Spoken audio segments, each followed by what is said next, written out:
Hello my friends, I'm Mini Pride, and welcome to Death on the Reik, the newest DLC for Warhammer the End Times Vermintide. One of the innkeeper's men has stolen some of his dangerous books and run off with them with a Skaven in hot pursuit, so it's our job as a dwarf miner, complete with our trusty Candle Helmet and Pickaxe, to proceed along the River Reik and attempt to catch up to the barge Dawn Runner, where we must capture the thief and destroy the books before it's too late.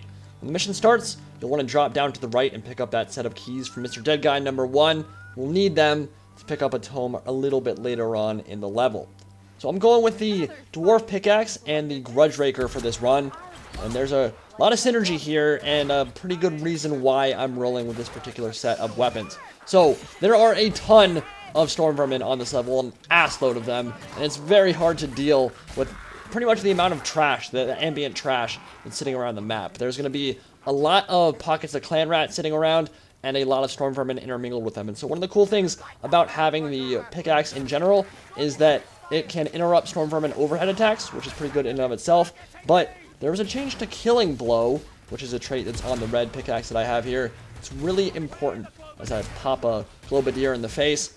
So Killing Blow was nerfed in this patch of Vermintide, and essentially what happened was you used to be able to trigger it on any armored enemy you hit, whether you did damage to them or not. But the nerf to Killing Blow in this patch was that you have to do damage to something like a Storm Vermin to actually kill them with Killing Blow. So essentially kind of a big nerf to the Killing Blow trait in general, because a lot of weapons can no longer get those random one-shots on armored targets in the middle of a horde.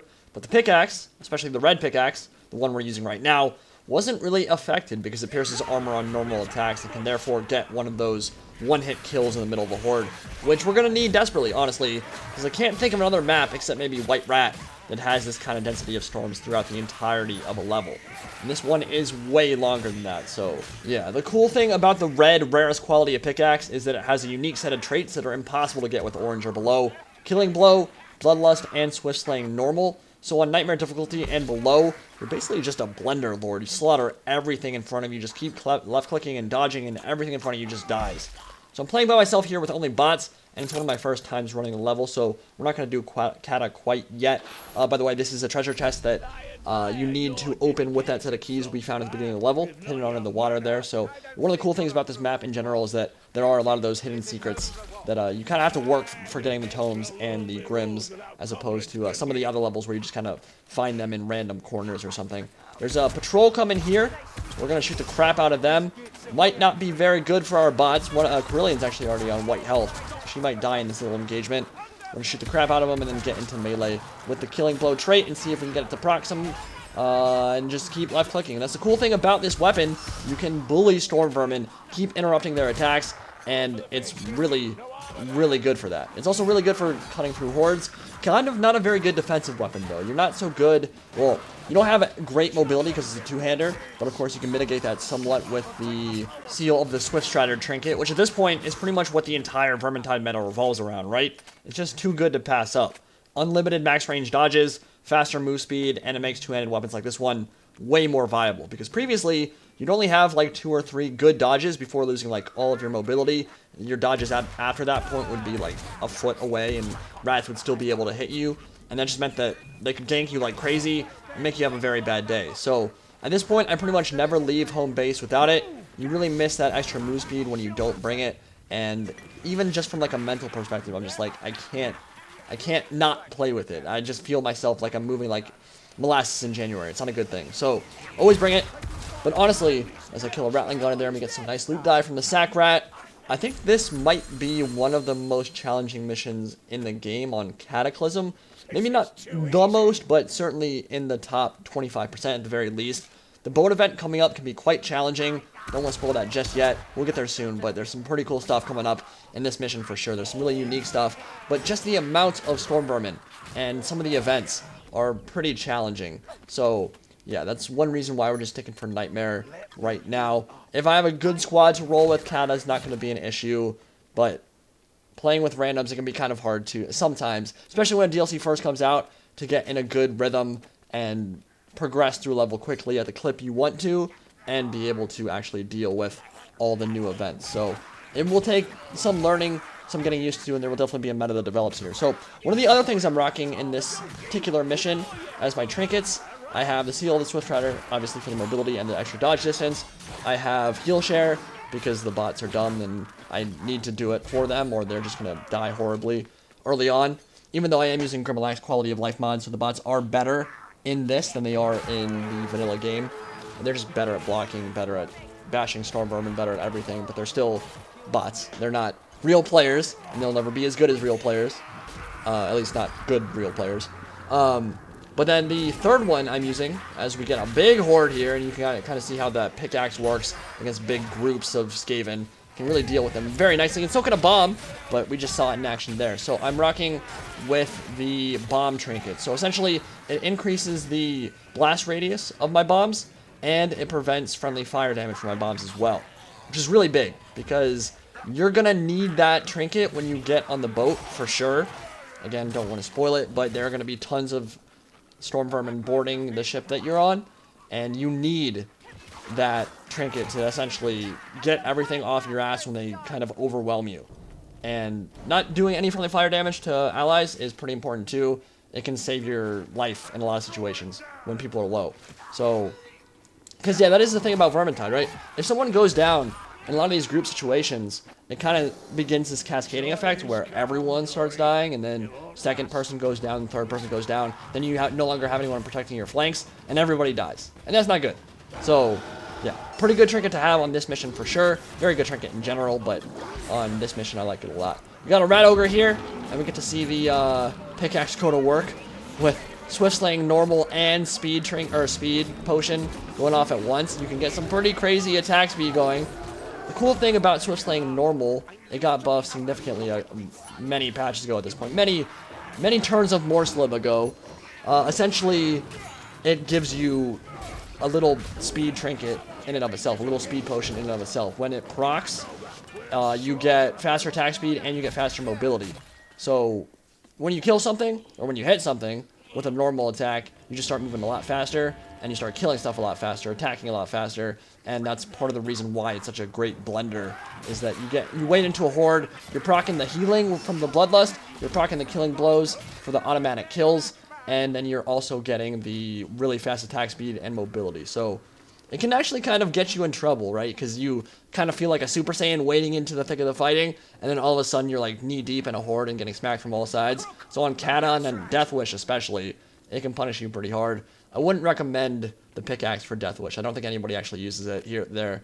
It's not a great Kata weapon because it misses some pretty important breaks in terms of damage. It takes 2 hits to kill a clan rat on Nightmare and Kata, but it's more of an issue on Kata, and I think the really slow charged overhander isn't very good on Cataclysm either. So the weapon definitely has some issues there. By the way, this is the second tome right here. We're gonna have to do a little bit of backtracking, but you drop down and we'll get this tome. So you basically just walk around the underground cave, come out the other side, turn right, there it is, and then we'll go back where we were just a second ago, because you can't jump back up. But yeah, so that's the second tome, if you want to know where that is. And then, yeah, we'll just keep walking around. I'm out of ammo with my Grudge Raker right now, so we're going to be looking to get some Scavenger procs. You can actually proc Scavenger with your secondary melee attack, so if you get the Grudge Raker out of the shotgun, you can just take a Skaven, smack him in the face a couple times till he dies, and then actually proc some of that and get some of your ammo back. Of course, it's only 1 every time you kill a Skaven, so not ideal, but it will give us a bit of ammo. And ideally, what you want to do to get those Scavenger procs, especially, is fire into a horde. This thing, especially with a Rupture on it, because that's one of the traits on the red Grudge Raker, it allows you to penetrate more targets, and you can easily kill like 7, 8 Skaven in a single horde, single shot. And that's a great way to get some ammo back, because you can get multiple shots back in a single shot, which is pretty awesome. We're going to smack around the Storm Vermin a bit, get that Swift Slaying proc, start moving real quick, and then continue moving through the level. This candle hat, by the way, is absolutely one of my favorite things in the entire game. It's amazing. It looks so awesome. It's hilarious. Everything about it is really cool. So there's actually some pretty funny lore behind it too. Boga is essentially a Khazalid expression often used by Bardin, which means a candle which blows out unexpectedly, plunging the entire tunnel into darkness. And so the name of this miner's helmet is the Nuf Boga, which translates to Never Boga, a testimony to the resilience of the dwarven candles made specifically for this helmet. And as is a very good characterization of their race in general, the dwarfs don't make anything unless it's made to the highest possible quality. That's why it takes them so long to actually approve new technology. It needs to be tested over and over and over and over again before it ever gets actually approved. And if it doesn't reach those incredibly lofty standards, it just never sees the light of day. So far, that has lived up to its name, the Nuf Boga, but when Bardin's supply of candles eventually run out, it's doubtful he'll actually don that helmet again until he finds the opportunity to stock up on them, because Umgak manling ones simply cannot be trusted. And that's kind of funny about the dwarves in general. It's like, even the candles are made to the highest possible quality. Regular human candles just don't hold a candle to dwarven candles. So yeah, we're going to kill a bunch of Skaven here, and my bots are going to freak out. I don't even know what they're doing right there. I'm actually shooting them because I don't know what's actually happening. They're just jumping around, trying to chase after, I guess, a poison wing globadier. It is the kind of annoying thing about running solo with bots. Occasionally they will get glitched out, and I have lost a few runs, these solo runs. This isn't true solo, obviously, because we have bots, but I have lost a few regular solo runs with only bots simply because they get bugged out and I get isolated and picked off, and I'm kind of nervous about that right now. I'm getting globadiered, I'm getting smacked around a bit because I don't have allies to protect my flanks, and this weapon really needs it because even though it is a blender, again, it's not defensive at all. So I kind of need to just make sure that I can kill everything around me, and that basically just means spamming left click and not worrying so much about the defense at the moment. Thankfully, Bloodlust will keep me in the fight there. We'll be okay. It's just Nightmare. If that was Kata, I might have been close to death there, so a little bit scarier there. But so that is the first Beastmen Herdstone of the mission, and it's on the left-hand side of the swamp as you drop down out of the Smuggler's Cove. So we want to kill that, and you'll see in a second here why we're doing that. There are 3 of them. They're all very close to each other. They will unlock the first Grim. So I'll show that as soon as I destroy the other 2. So just need to kill a few more Skaven before we get up there. Really loving the aesthetics of this map. I mean, obviously, it's kind of the aesthetic of the game in general. A lot of the missions have this sickly glow from Morslib overhead, the green evil glow that kind of emanates over the entire battlefield, the entire mission, but it's different on this one, and I don't know exactly how or why it's different, but it just looks really good, and the map runs really well. That was my biggest gripe with the Stromdorf DLC, was that the missions run at, like, at least Reaching Out, the really heavily rainy one, runs at like 40 FPS, and I have quite a good computer for Vermintide. But this one, like Karak Azgraz, typically runs around 90, and sometimes up to 120, which is really nice and what I like to see out of my Vermintide gameplay. So it's good to see that good performance return after kind of a misstep on Stromdorf, I feel like. So we're going to pick up some ammo here and then push further up. So if you come out of the cabin and then walk down this hill and turn to the right, you will find the second Beastman Herdstone, and we will destroy it. These aren't quite like the ones that you see on Engines of War. There's a very big one in Engines of War, actually, that the characters will have a little bit of dialogue about and say, like, there's a Bray Shaman here casting some magic. I'm hoping that's some kind of hint that we're getting Beastmen as a third main enemy in Vermintide 2, or maybe as like a DLC for Vermintide 2. That would be amazing, because I would love to see some Minotaurs and Bestigors and stuff. That'd be an incredible addition. Obviously, really hyped for Vermintide 2 in general, because I think adding Nurgle and all those diseased Chaos Warriors into the game of Marauders is going to be so good for gameplay. There are going to be so many more enemies, so much more to think about in terms of combat in Vermintide 2, even though Vermintide 1 is deceptively deep, or simple, or deceptively simple. I don't know, my mind's blanking right now. I'm saying that Vermintide 1 has very deep combat mechanics, but on the surface it does not look very deep. It's something that you have to learn over time to, like, fully understand, like, how deep the combat mechanics actually are. But it looks like, oh yeah, I'm just left-click spamming the whole time. Definitely not true. There's a lot more to it than that in terms of dodging and mobility and all that. By the way, that's the second Grim. So we destroy all the 3 Hearthstones, and then you go down into the cellar. It opens up, and that's a Nurgle Shrine right there. So Fat Shark definitely hinting pretty heavily at the Nurgle alliance that we'll be seeing in Game 2. And then the third tome is right here under the bed. So those are the 3 tomes, and we've seen 1 Grim, and I'll tell you where the other Grim is once we get up to that point. But yeah, I think that with Vermintide 2, with all these new enemies, I mean, there are going to be Chaos Spawn, there are Bile Trolls, which I said in the original Vermintide 2 video that I did. Those are Bile Trolls. Those were not Plague Bears. It didn't look like Plague Bears to me. A lot of people try to call me out and then say they were Plague Bears. They are not demons. Doesn't mean demons won't be in the game, but the ones that we've seen so far are definitely Bile Trolls, and that has been confirmed. But yeah, there are going to be so many different enemy types, all the traditional Skaven ones, and then adding some more ones, Warp Fire Throwers, and I almost said Hell Pit Abominations. I would love to see those, but we are going to get to see Storm Fiends in action with Warp Fire Throwers and maybe Doom Flare Gauntlets as well. So there's going to be some really cool stuff coming up in Vermintide 2, and it's just going to make you have to think even more about how you approach combat. This Rattling Gunner almost started murdering me there. That would have been pretty scary, but bots come to the rescue.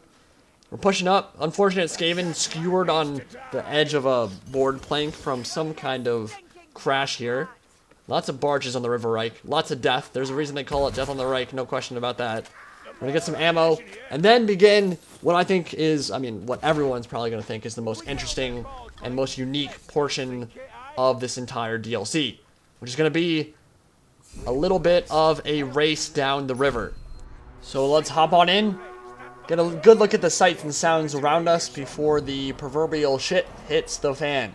And you know, when the DLC is called River Reik, and we're on the River Reik, or Death on the Reik, you know that's when stuff's really going to start popping off, is when you start sailing down the river itself. We're going to get a good look at Manslib and Morslib, and my trusty Nufboga. God, that helmet is so good.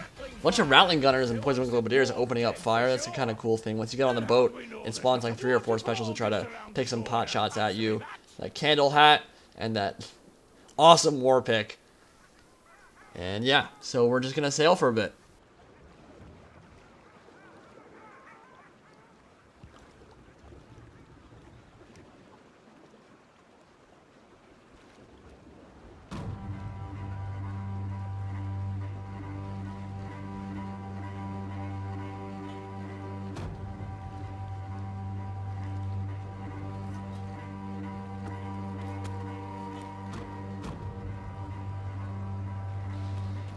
They are coming.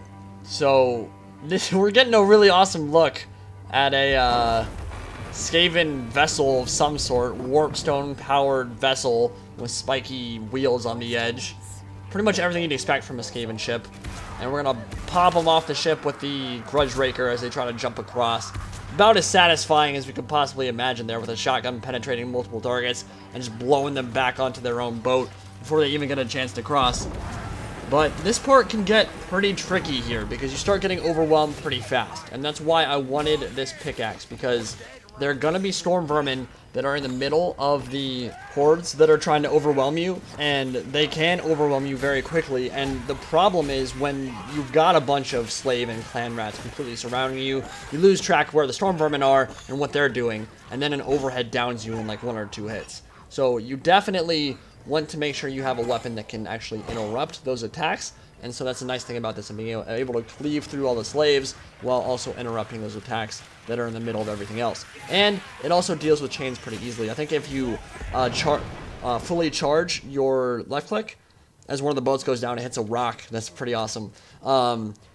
If you fully charge it with your left click, you will, I think, kill a chain in 2 hits, which is pretty big. It takes a long time to charge it, of course, but it's a pretty decent way to deal with those kind of chains. Now, I will say, this part is a lot of fun. It is a little bit janky, though, in terms of the audio. It's like it doesn't quite seem finished to me. I feel like the audio is kind of out of sync.